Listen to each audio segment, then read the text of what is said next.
바로 위식도 연접부 관략근을 느슨하게 만드는 역할을 해요. 안녕하세요. 미스터 차 물리치료사의 건강이야기 차근입니다. 많은 사람들이 역류성 식도염으로 인해 많이 힘들어 하시는데요. 약도 먹어보고 좋다는 음식을 많이 먹어봐도 계속 속이 쓰리거나 가슴이 답답하고 목에 이물질이 걸린 듯한 느낌이 드는 경우가 많아요. 어떻게 하면 좋아질 수 있을까요? 오늘은 역류성 식도염에 대해 알아보고 해결 방법도 같이 알려드릴게요. 결론부터 말씀드리면 먹는 것과 자세에 관한 거예요. 그럼 지금 바로 알아보시죠. 우리가 입으로 음식을 먹으면 소화 요소인 침과 섞이면서 식도를 거쳐 위로 내려가 음식물을 분해하고 십이장을 지나 소장으로 가 소화 흡수를 하고 나서 대장으로 이동해 직장으로 배출이 되는데요. 이러한 소화와 순환이 원활하면 건강한 상태이고 이러한 순환이 원활하지 않으면 건강에 이상이 생기게 되는 것처럼 가장 기본적인 대사 과정 생리 현상입니다. 역류성 식도염은 아시는 것처럼 위에 있는 음식물이나 위산이 거꾸로 역류해서 생기는 것인데요. 그럼 역류성 식도염은 위산 과다일까요? 아님 저하일까요? 위산 저하예요. 왜 그러냐면 역류성 식도염이 찾아오는 것보다 먼저 위하수가 먼저 찾아오는 경우가 많아요. 과식하게 되고 불규칙한 식사 이런 것들 때문에 위가 가지고 있는 신축성을 잃어버리게 되면서 위가 밑으로 처지게 돼요. 이것을 위하수라고 하는데요. 물론 이러한 것이 위만의 문제가 아니겠지만 원인 제공이 되는 것이죠. 위가 밑으로 처지는 위하수가 생기게 되면 위 말단 부위에서 가스트릭 호르몬이 분비가 되는데요. 호르몬들은 어떠한 역할을 할까요? 신호 역할을 해요. 우리 몸이 기능을 하기 위해서 신호 주는 게 바로 호르몬이에요. 호르몬이 적당량으로 잘 분비가 돼야 우리 몸이 건강하게 되는 것이죠. 그럼 위 말단부에서 나오는 가스트릭 호르몬은 어떠한 역할을 할까요? 바로 위산을 분비시키는 역할을 해요. 가스트릭 호르몬이 신호가 주어져야 위산이 분비가 되는데요. 위하수가 있으신 분들은 위 말단에서 가스트릭 호르몬이 과도하게 분비가 돼요. 그럼 위 안에 뭐가 많아질까요? 네, 맞아요. 위산이 많아지게 되겠죠. 처음에는 이렇게 시작돼요. 우리가 평소에 식습관이 좋지 않거나 과식을 하게 될 경우 위하수가 생기게 되고 가스트릭 호르몬이 과도하게 분비가 되면서 위산이 많이 나오기도 하지만 이 가스트릭 호르몬의 또 다른 역할은 바로 위식도 연접부 관략근을 느슨하게 만드는 역할을 해요. 위식도 연접부는 횡격막이 걸쳐 있고 우리가 알고 있는 위에 있는 음식물이나 위산이 역류하지 못하도록 열렸다 닫혔다 하면서 쪼아주는 식도 관략근 역할을 하는 곳이에요. 가스트릭 호르몬이 식도 관략근을 느슨하게 만들면서 열렸다 닫혔다 쪼아주는 역할을 하지 못해 결국 위 안에 있는 음식물이나 위산이 역류하게 되면서 나타나는 것이 바로 역류성 식도염이에요. 이렇게 되어 우리가 병원에 가서 약을 처방받게 되는데요. 약은 뭐냐면요. 관략근을 쪼아주는 역할을 하는 것이 아니라 위산이 나오는 것을 억제시킬 역할을 해요. PPI라고 하는 프로톤 펌프 억제제인데요. 물론 통증을 줄여주는 통증약도 같이 섞여 있어서 약을 먹으면 일시적으로 통증이 많이 사라지고 호전이 돼요. 하지만 내 몸에서 분비되는 위산이 다른 요소에 의해서 강제적으로 억제를 받으니 위산을 분비시키는 역할을 하는 가스트릭 호르몬이 더 분비가 되면서 위산을 더 나오게 해요. 그런데 가스트릭 호르몬이 계속 분비가 되니까 앞에서 말한 위식도 연접부 관략근이 더 느슨해지겠죠. 계속 이렇게 악순환이 반복이 되면 역류성 식도염이 더 심해지게 돼요. 그래서 너무 아프고 힘들 때는 약을 사용해서 도움을 받을 수 있지만 장기 복용은 한 번쯤 고려해 봐야지 않을까 생각합니다. 지금까지 얘기를 들으면서 그럼 뭐부터 고쳐야 할까요? 음식 들어오는 것부터 고쳐야 해요. 왜냐하면 위가 나빠지는 근본적인 이유는 과식도 있지만 좋지 못한 음식으로 인해 위뿐만 아니라 소장, 대장, 간 기능들이 떨어지게 되면서 우리 몸에 염증을 일으키고 장누수 증후군으로 인해 우리 몸의 면역력이 떨어지게 되면 건강이 점점 나빠지는 환경이 됩니다. 위만 아픈 게 아니라 우리 몸의 건강이 깨졌다는 거예요. 다른 곳보다 위가 빨리 증상이 나타난 것 뿐이에요.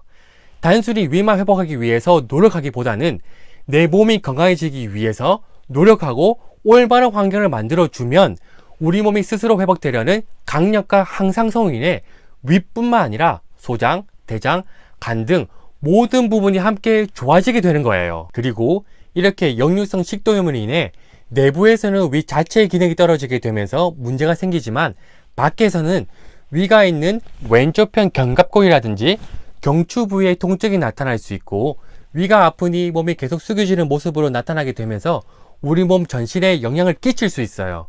그래서 이러한 것들을 고려하지 않고 목이나 견갑골, 날개뼈 부분이 아파서 거기만 해결하려고 마사지나 테크닉으로 치료를 하고 치료를 받는 것이 과연 의미가 있을지도 한번 생각해 볼 필요가 있습니다. 원인은 딴 곳에 있는데 말이죠. 여튼 중요한 것은 위장이 엉망인 상태에서 아무리 좋은 음식이나 영양제를 먹는다고 해서 좋아지지는 않아요. 근본적인 건강한 상태를 만드는 것이 중요합니다. 그럼 우리 몸의 강력한 항상성으로 인해 선물처럼 모든 부분이 건강해지고 회복하게 돼요. 그래도 위가 당장 아프니까 도움이 될 수 있는 것들에 대해서 알려드릴게요. 바로 좋은 소금을 섭취하는 겁니다. 역류성 식도염 원인 중에 맵고 짜고 자극적인 음식이 있는데 소금이 도움된다고 하니 많이 놀라셨죠? 여기서 말하는 것은 정제된 소금이 아닌 간수된 천일염이나 죽연과 같이 미네랄이 풍부한 좋은 소금이에요. 위에서 나오는 위산이 염산인데요. 염산의 화학식은 HCl이고 소금의 화학식은 NaCl이에요. 염산의 HCl 중에 Cl이 염소인데 Cl 염소를 어디서 얻어서 염산을 만드냐 하면 바로 소금이에요.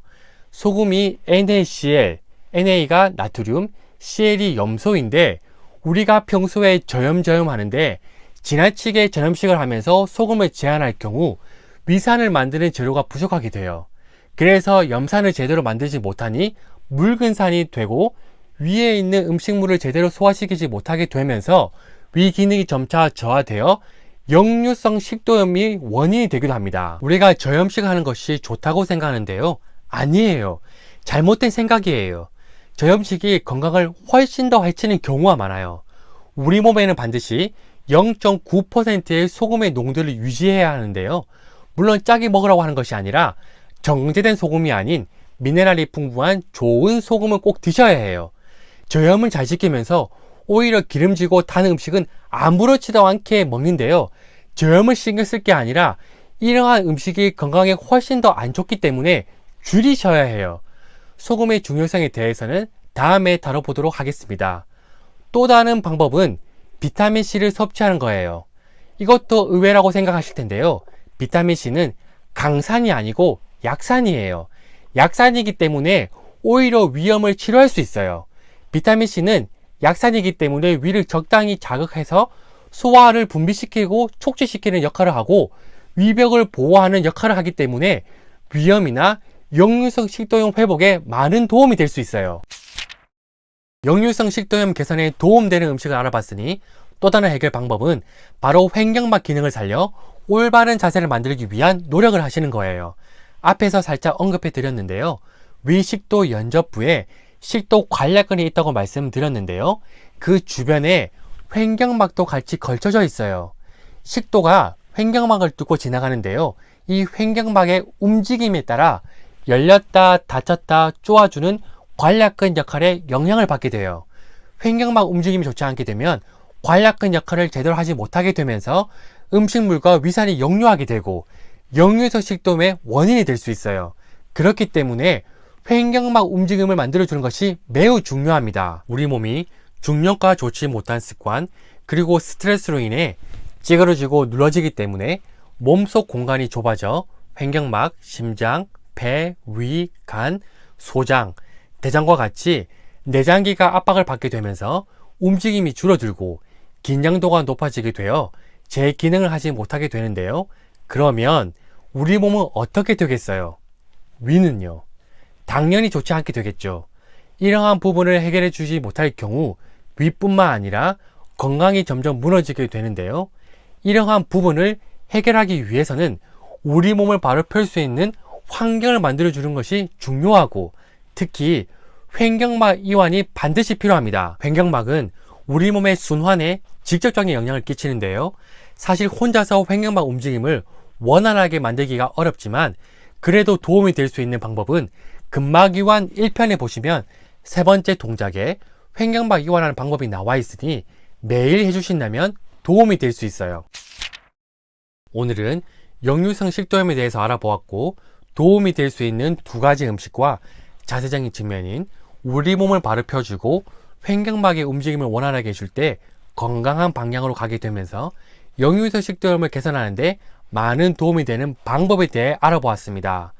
앞에서도 말씀드렸지만 단순히 역류성 식도염을 낫게 하기 위한 방법으로 접근하는 것이 아니라 우리 몸이 어떻게 하면 건강한 방향으로 갈까를 먼저 생각하시고, 더 나아가 자세적인 부분도 함께 생각하시면서 건강한 방향으로 가기 위해 노력하신다면 위뿐만 아니라 다른 내장기 부분, 그리고 자세적인 부분도 선물처럼 함께 좋아질 수 있습니다. 도움이 되셨다면 댓글로 남겨주세요. 영상을 제작하는데 아주 큰 힘이 됩니다. 오늘도 시청해 주셔서 감사합니다.